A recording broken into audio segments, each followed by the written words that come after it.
തന്നോട് സദാ കലഹിച്ചുകൊണ്ടിരുന്ന എന്നിലെ കർണനെ ഭഗവാനിൽ സർവവും സമർപ്പിച്ച അർജുനനാക്കി മാറ്റിയതും നീയേ. ഗുരുസ്ഥാനത്തുള്ള ചിലരെ കുറിച്ച് ഞാനെന്നും കുറിക്കാറുള്ള ഒരു വാചകമാണിത്. എന്താണ് ആത്മീയതയിലെ ഏറ്റവും ഉയർന്ന ജ്ഞാനം? വായിച്ച ആത്മീയ ഗ്രന്ഥങ്ങളിൽ ഏറ്റവും കൂടുതൽ എന്നിൽ സ്വാധീനം ചെലുത്തിയത് ഉപനിഷത്തുകളാണ്. കുട്ടിക്കാലത്ത് കണ്ട ഭയപ്പെടുത്തുന്ന ഒരു ദൃശ്യം ഉള്ളിലുണർത്തിയത് അകാരണമായ ഭയത്തോടൊപ്പം സത്യാന്വേഷണത്തോടുള്ള ത്വരയുമായിരുന്നു. എന്തിനു വേണ്ടിയാണ് മനുഷ്യർ തമ്മിൽ കലഹിക്കുന്നത്? എന്തിനു വേണ്ടിയാണ് അക്രമങ്ങളും യുദ്ധങ്ങളും? എന്തിനാണ് മനുഷ്യർ തമ്മിലുള്ള മാത്സര്യഭാവം? എന്താണ് ഇതിനൊക്കെയുള്ള പരിഹാരം? ഇതൊന്നും തിരിച്ചറിയാത്ത ജീവിതത്തിന് എന്താണ് പ്രസക്തി? ഈ ചോദ്യങ്ങളൊക്കെ വന്നു പതിച്ചത് പക്വതയില്ലാത്ത ഒരു മനസ്സിലായതിനാൽ ജീവിതം പിന്നീട് ദുരന്തമായി മാറി. ഒടുവിൽ കാലങ്ങൾക്ക് അപ്പുറം ചോദ്യങ്ങളെല്ലാം ശാന്തമായപ്പോൾ ആ ആത്മീയ യാത്രയിൽ കൂട്ടായിരുന്നത് ഉപനിഷത് ദർശനങ്ങളും ഭഗവത്ഗീതയുമാണ്. സാക്ഷാൽ മഹാദേവ ബാലന്റെ, സുബ്രഹ്മണ്യ ദേവന്റെ, സ്കന്ദകുമാരന്റെ പേരിലുള്ള സ്കന്ദ ഉപനിഷത്ത്. അതിലൊരു വാക്യമുണ്ട്, അഭേദ്യ ദർശനം ജ്ഞാനം. അത് തന്നെയാണ് ആത്മീയതയുടെ ഏറ്റവും വലിയ സന്ദേശവും. ഈ ലോകത്ത് എല്ലാം ഒന്ന് തന്നെയാണ്, ഒന്നും തമ്മിൽ ഭേദഭാവമില്ല. പരംപൊരുളായിരിക്കുന്നതും ഞാനും, ഞാനായിരിക്കുന്നതും നീയേ, നീയായിരിക്കുന്നതും ഞാനേ. പക്ഷേ ഇതിന്റെ ആഴങ്ങൾ എന്താണെന്ന് അറിയാതെ ഇത് കേൾക്കുന്ന ഒരാൾക്ക് ഇത് നിസ്സാരമായി തോന്നാം.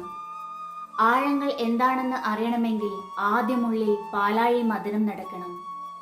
അതിൽ നിന്ന് ഉയരുന്ന കാളകൂട വിഷയത്തിൽ പുളഞ്ഞ് ഉള്ളിലെ അഹമെല്ലാം ഇല്ലാതായി ഭഗവാനിൽ അഭയം തേടണം. ഒടുവിൽ ആ പരമ്പൊരുളിന്റെ കൃപയിൽ അമൃതം എന്താണെന്ന് അറിയണം. അഹം എന്താണെന്ന് ഇല്ലാതെയാവുമ്പോൾ അറിയുന്നു അഭേദ്യ ദർശനം ജ്ഞാനം. ഇന്ന് പറയാനുള്ളതും സ്കന്ദ ഉപനിഷത്തിനെ കുറിച്ചാണ്. ഇത് വായിക്കാനുള്ള സാഹചര്യം ഇങ്ങനെയായിരുന്നു. ജീവിതത്തിന്റെ ഒരു ഘട്ടത്തിൽ എന്റെ സാമർഥ്യമോ കഴിവുകളോ തുണയ്ക്കാനില്ലാതെ ഞാൻ തളർന്നു പോയിരുന്നു. ആ കാലഘട്ടത്തിൽ ചില വ്യക്തികൾ എന്നോട് നിന്നെക്കൊണ്ട് ഒന്നും സാധിക്കില്ല, അത് സാധിക്കില്ല എന്ന് പറഞ്ഞ് സദാ അപമാനിച്ചുകൊണ്ടിരുന്നു.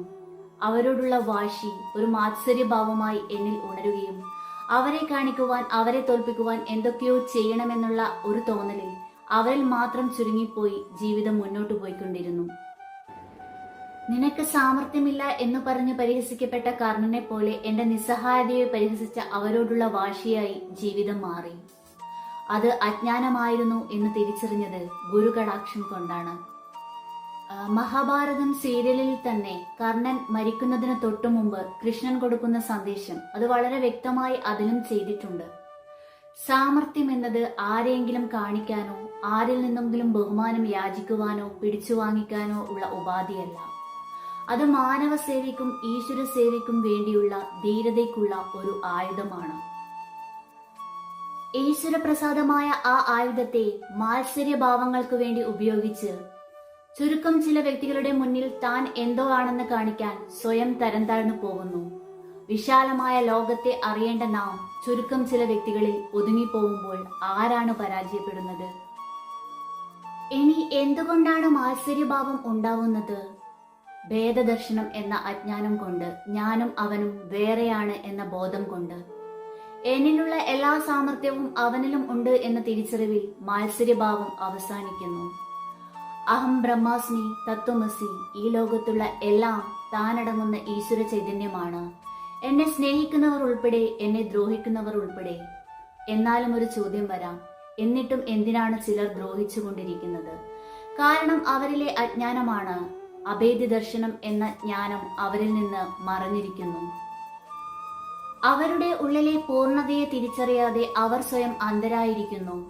അന്ധരായ ഒരാൾ നമ്മുടെ സൗന്ദര്യത്തെ പരിഹസിച്ചാൽ എന്തിനാണ് വിഷമം?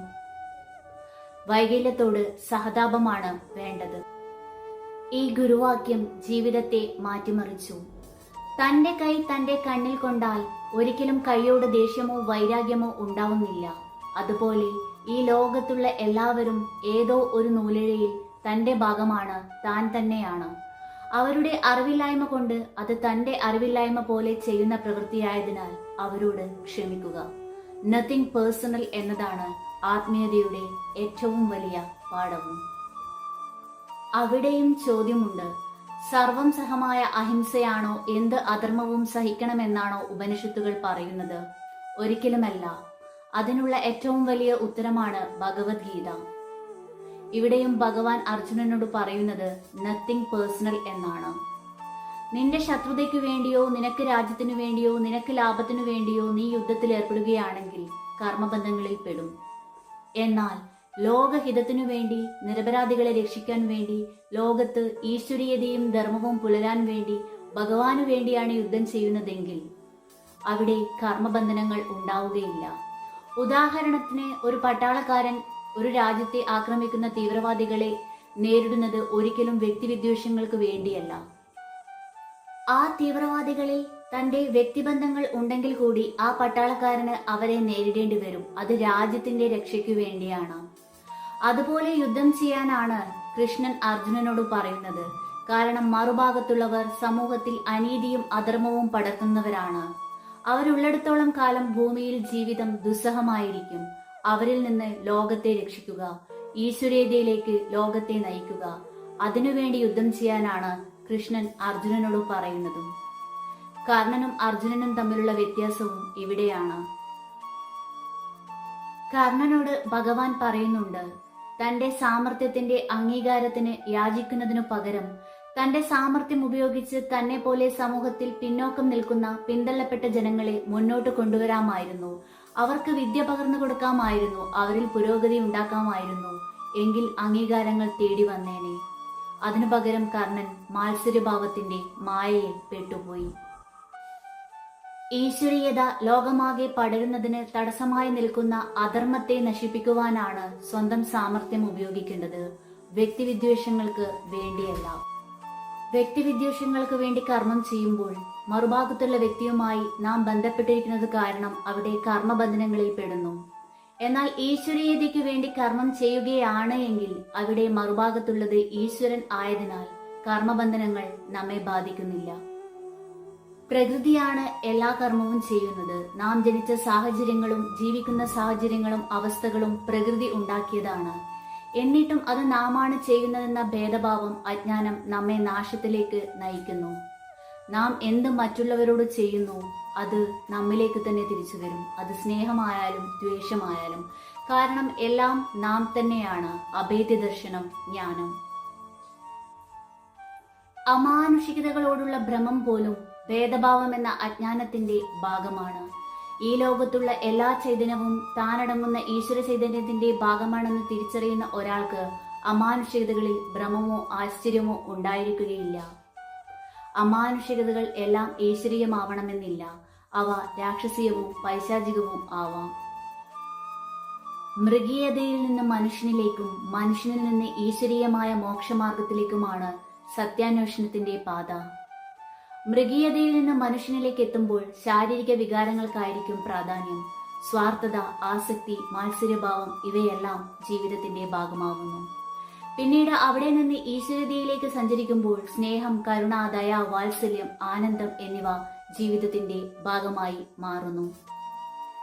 ഈ ഗുണങ്ങളെല്ലാം അമാനുഷികമാണ്. കാരണം ശാരീരിക തലങ്ങൾക്കപ്പുറം ചിന്തിക്കുന്ന മനുഷ്യർക്ക് മാത്രമേ ഇത്തരം ഗുണങ്ങൾ ഉണ്ടായിരിക്കുകയുള്ളൂ. അതാണ് യഥാർത്ഥ ഈശ്വരീയതയും അമാനുഷികതയും. ഈ ലോകത്തിലുള്ളതെല്ലാം തന്റേതാണ്, തന്നിലിരിക്കുന്നതെല്ലാം അവന്റേതാണ്. താനും അവനും തമ്മിൽ എന്തിനാണ് പിന്നെ മത്സരം?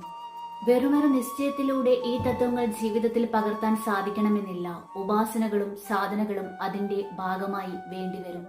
എത്ര മഹത്തരമായ ദർശനങ്ങളാണ്, എത്ര ഉദാത്തമായ ദർശനങ്ങളാണ് ഉപനിഷത്തുകൾ ലോകത്തിന് നൽകിയിരിക്കുന്നത്. എല്ലാത്തിനെയും സ്വീകരിക്കുന്ന, ഒന്നിനെയും തിരസ്കരിക്കാത്ത ആ മഹത്തായ ദർശനങ്ങൾ ഒരു ഉത്തമമായ സംസ്കൃതിയുടെ അടിത്തറയാവാൻ എന്നും പര്യാപ്തമാണ്.